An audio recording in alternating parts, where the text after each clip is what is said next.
coffee for your head. Assalamualaikum warahmatullahi wabarakatuh.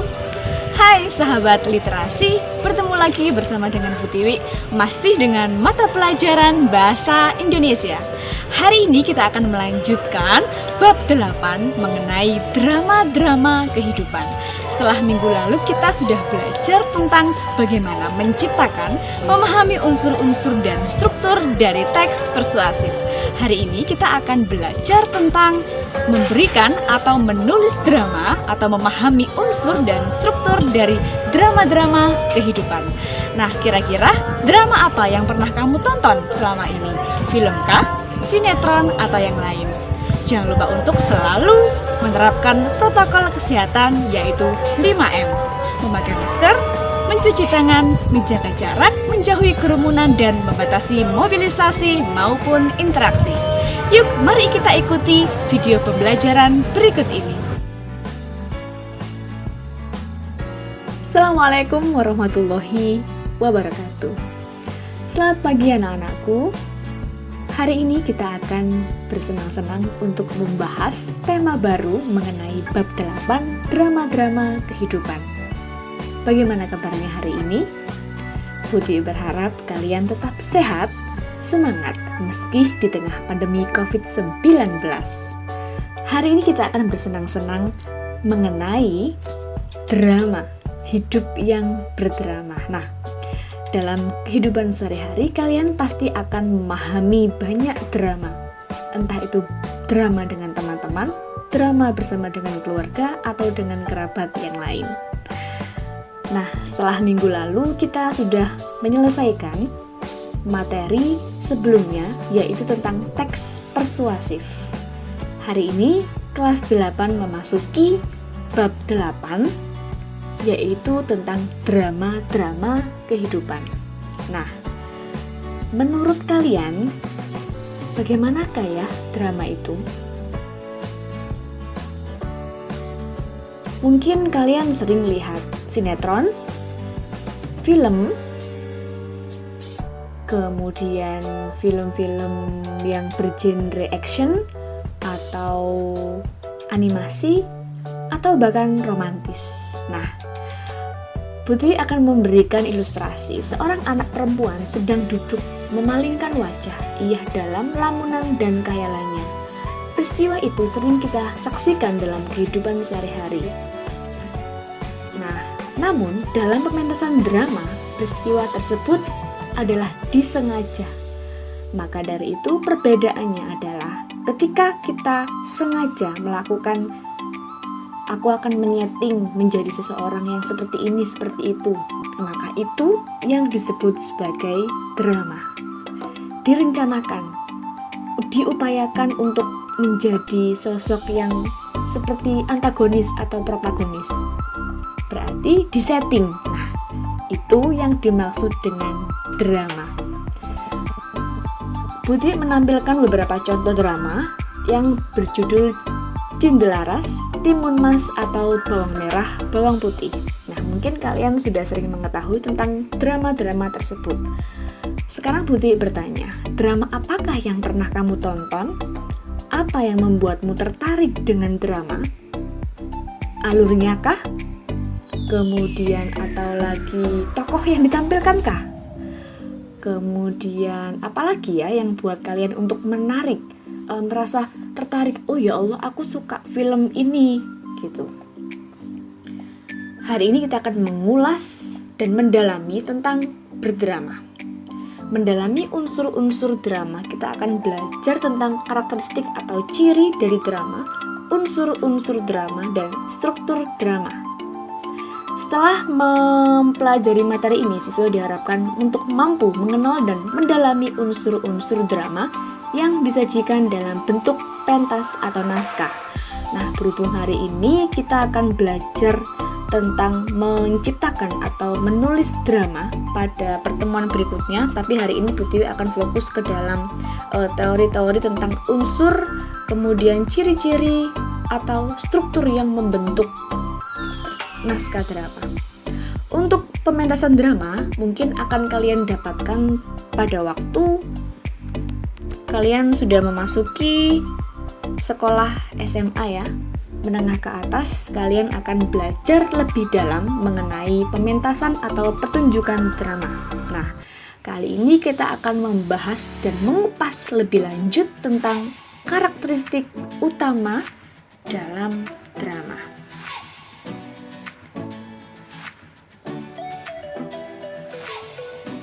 Seperti yang sudah kalian ketahui sebelumnya, bahwasannya drama berupa cerita. Cerita yang ditulis oleh penulis. Misalnya, dalam cerita rakyat yang didramakan, contohnya yaitu Cinta Laras, Timun Mas, dan lain-lain. Ciri dari drama adalah berbentuk dialog, percakapan, tokoh A, tokoh B, tokoh C, tokoh D, dan lain-lain. Ditandai dengan dialog, kemudian bertujuan untuk dipentaskan. Jadi sebelum kita mementaskan suatu drama atau mempertunjukkan suatu drama, kita memberikan atau menulis naskahnya terlebih dahulu. Naskah tersebut bertujuan untuk dipentaskan. Nah, biasanya berjudul pementasan drama atau pementasan teater atau pertunjukan teater atau teater. Nah, teater itu dirumuskan melalui naskah drama atau naskah teater. Sebelum kita berlanjut ke unsur dan struktur dari teks drama, kita harus mengetahui dulu tentang istilah-istilah yang berhubungan dengan drama tradisional. Yang pertama ada sandiwara, yang kedua ada lakon, yang ketiga ada tonil, yang keempat ada sendratari, dan yang kelima ada tablo. Nah, istilah-istilah ini yang bertajuk atau yang berhubungan dengan naskah drama. Mungkin beberapa di antara ini kalian sudah pernah menemui. Mari kita ikuti dan mengulas tentang istilah-istilah yang berhubungan dengan drama. Yang pertama ada sandiwara. Sandiwara ialah diciptakan oleh Mangkunegara. Menurut Ki Hajar Dewantara, sandiwara yaitu pengajaran yang dilakukan berlambang dan tidak langsung. Kemudian yang kedua adalah lakon, cerita yang dimainkan dalam drama wayang atau film karangan berupa sandiwara dan perbuatan, kejadian atau peristiwa. Yang ketiga ada sendratari, merupakan kepanjangan dari seni drama dan tari.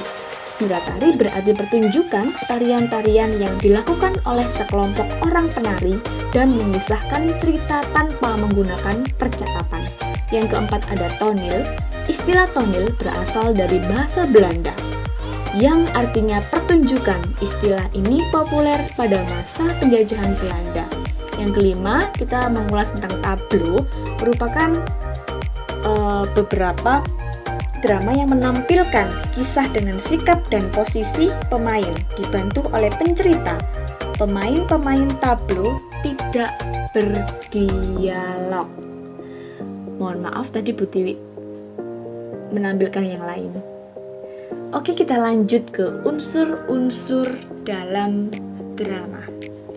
Seperti yang sudah kalian pelajari sebelumnya, bahwasanya teks bahasa Indonesia atau biasanya bergenre yang fiksi, kita akan menemui alur, penokohan, dialog, latar, dan bahasa. Nah, perbedaan yang menonjol dari teks-teks sebelumnya, drama bercirikan tentang dialog, berisi dialog atau percakapan. Alur, penokohan, latar, dan bahasa. Unsur tersebut sudah sering kalian temui pada pembelajaran bahasa Indonesia dengan teks-teks yang lain, seperti cerita pendek, cerita fantasi, atau yang lainnya. Setelah ini kita akan membahas satu persatu tentang unsur-unsur drama. Mungkin untuk meningkatkan ingatan kalian mengenai unsur-unsur drama yang mungkin sudah kalian sering pelajari pada teks-teks sebelumnya. Nah, Bu Dewi hanya menyegarkan pengetahuan dan pemikiran yang mungkin kalian lupa pada pembelajaran yang bergenre fiksi pada kelas 7, yaitu seperti cerita fantasi, kemudian atau puisi rakyat, dan lain-lain. Nah, kita mengupas satu persatu tentang alur. Alur merupakan rangkaian peristiwa dan konflik yang menggerakkan jalan cerita.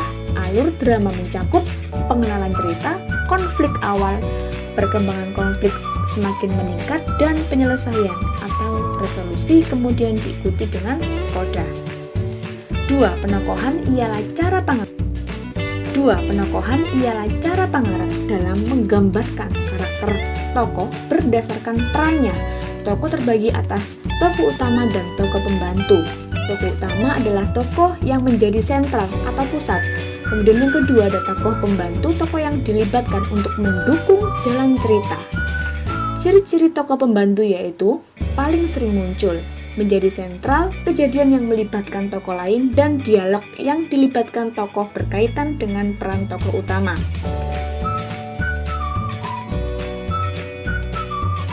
Oke, jika tadi kita sudah membahas tentang penokohan berdasarkan perannya, kini saatnya kita belajar tentang penokohan berdasarkan segi perwatakannya yang terbagi menjadi 4 jenis. Yang pertama ada tokoh berkembang, ialah tokoh yang mengalami perkembangan nasib atau watak selama pertunjukan. Misal, tokoh yang awalnya baik menjadi seorang yang jahat. Yang kedua ada tokoh pembantu sebagai penyerta, melayani, mendukung kehadiran tokoh utama. Tokoh statis ialah tokoh yang mengalami perubahan karakter. Yang tidak mengalami perubahan karakter, baik ya baik, jahat ya jahat. Yang keempat ada tokoh serba bisa, ialah tokoh yang dapat berperan sebagai tokoh lain. Misalnya, tokoh raja juga berperan sebagai pengemis untuk mengetahui kehidupan rakyatnya. Itu merupakan contoh-contoh dari penokohan yang terbagi menurut atau segi dari perwatakannya. Ada tokoh berkembang, pembantu, statis, dan serba bisa. Perlu diketahui bahwasanya tokoh statis ialah tokoh yang tidak mengalami perubahan karakter. Baik ya baik, jahat ya jahat. Nah, unsur-unsur drama sebelumnya, kalian sudah sering memahami tentang apa itu alur dan apa itu penokohan. Jika penokohan adalah cara pengarang untuk menggambarkan sifat atau perwatakan, maka bedanya dengan tokoh adalah tokoh itu yang memainkan, yang berperan dalam cerita itu. Kemudian unsur-unsur yang ketiga ada dialog. Dialog terdapat 3 elemen yang tidak boleh dilupakan. Yang pertama ada tokoh, ialah pelaku yang memiliki peran. Wawancang ialah dialog atau percakapan yang diucapkan oleh tokoh cerita. Yang ketiga ada keramagung, petunjuk perilaku, tindakan, perbuatan yang biasanya ditulis dengan huruf miring atau dalam tanda kurung. Yang keempat ada latar. Latar ialah keterangan mengenai ruang dan waktu. Latar dinyatakan melalui percakapan para tokohnya. Latar dapat dinyatakan dalam tata panggung ataupun cara pementasan. Dalam latar terdapat latar tempat, waktu, ataupun juga sering suasana. Dituliskan dalam bentuk kurung untuk menegaskan dan memberitahu tentang bagaimana tokoh itu bertindak. Nah, yang terakhir ada bahasa. Bahasa merupakan cara kita untuk mengkomunikasikan semua teks atau semua peristiwa akan dikomunikasikan dengan menggunakan bahasa. Ya, maka dari itu bahasa merupakan media komunikasi antar tokoh. Bahasa pula bisa menggambarkan watak tokoh, latar ataupun peristiwa yang sedang terjadi. Nah, bahasa ini biasanya mencirikan asal daerahnya. Biasanya terdiri atas mencirikan soal dialek atau logat yang ia pakai. Nah, setelah kita mampu memahami karakteristik dan unsur-unsur teks drama, kini waktunya kita memahami dan belajar tentang struktur teks drama. Ingat, jika unsur ada alur dan lain-lain, penokohan. Kalau struktur terdiri atas 3. Yang pertama ada prolog yang berisi pengenalan tokoh latar Yang kedua ada dialog, orientasi, komplikasi, resolusi. Yang ketiga ada epilog, yaitu penutup atau intisari dari cerita, atau seringkali kita sebut sebagai kesimpulan dari cerita itu. Yang pertama ada prolog. Kita ulas pembahasannya berikut ini. Pembukaan atau peristiwa, misalnya ya, di sebuah kerajaan yang mewah, hiduplah seorang raja dan ratu yang sangat bahagia. Nah, ini kan berarti kan disampaikan oleh tukang latar atau narator. Kemudian yang kedua ada media kiasan yang melibatkan tokoh-tokoh drama. Ini yang menjadi inti dari teks drama atau naskah drama yang menggambarkan kehidupan dan watak manusia, masalah yang dihadapi dan cara tokoh untuk menyelesaikan persoalan hidupnya. Putih tampilkan ada 3 urutan dalam dialog. Yang pertama ada orientasi, komplikasi, dan resolusi yang sudah sering kalian pelajari pada cerita-cerita sebelumnya. Orientasi yaitu bagian awal, komplikasi munculnya konflik, masalah, kemudian disertai dengan resolusi atau penyelesaian. Yang ketiga, mohon maaf, ada kesalahan penulisan. Yang ketiga ada epilog. Sudah belajar tentang dalam dialog terdapat orientasi, komplikasi, dan resolusi, dan prolog berisi pembukaan, maka dialog berisi inti yang menggambarkan masalah atau watak manusia. Sekarang kita beralih ke epilog. Epilog adalah bagian terakhir dari sebuah drama yang berisi intisari atau menafsirkan maksud cerita oleh aktor dalam atau disebut juga sering narator pada akhir cerita.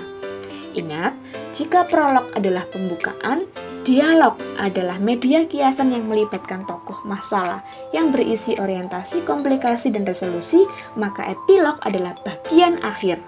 Contoh yang sering kalian temui adalah akhirnya raja dan ratu hidup bahagia di istana selamanya. Itu merupakan bagian dari paling akhir sebuah drama atau cerita. Baik anak-anak, kita sudah menyelesaikan pembahasan atau memahami tentang unsur dan struktur dari teks drama. Mari kita ikuti latihan hari ini dan pahami instruksi dari Bu Tiwi.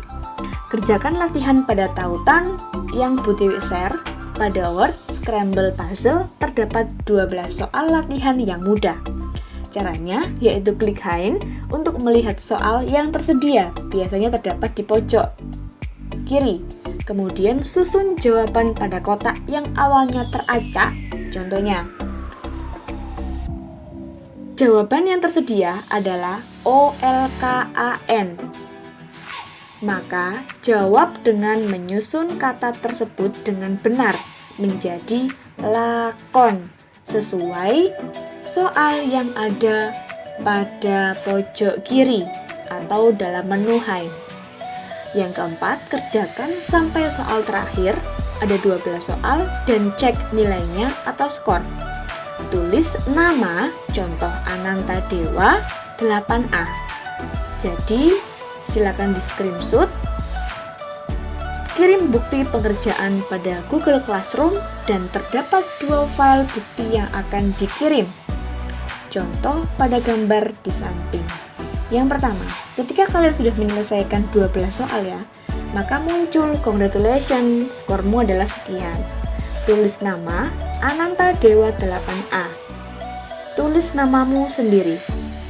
Silakan di submit untuk sebagai konfirmasi, kemudian muncullah file kedua, yaitu sebagai bukti kalian sudah menyelesaikan game word scramble puzzle yang berjudul memahami dan melatih unsur dan struktur teks drama dalam kegiatan pembelajaran jarak jauh hari ini.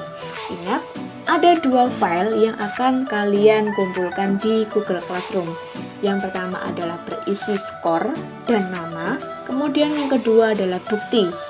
Intinya yaitu berupa sertifikat atau piagam yang kalian sudah menyelesaikan kuis atau game pada pembelajaran jarak jauh mata pelajaran Bahasa Indonesia pada hari ini. Putih berharap meskipun kalian tetap melakukan pembelajaran jarak jauh atau PJJ, Putih berharap kalian tetap sehat, semangat, dan terus membanggakan Indonesia. Jangan lupa untuk terus mematuhi protokol kesehatan, yaitu 5M, memakai masker, menjaga jarak, mencuci tangan, menjauhi kerumunan, dan membatasi mobilisasi maupun interaksi. Selamat mengerjakan tugas. Terima kasih. Wassalamualaikum warahmatullahi wabarakatuh. Jangan lupa untuk selalu menyelesaikan tugas dari Bapak Ibu Guru dan terus tonton video Bu Tiwi berikutnya.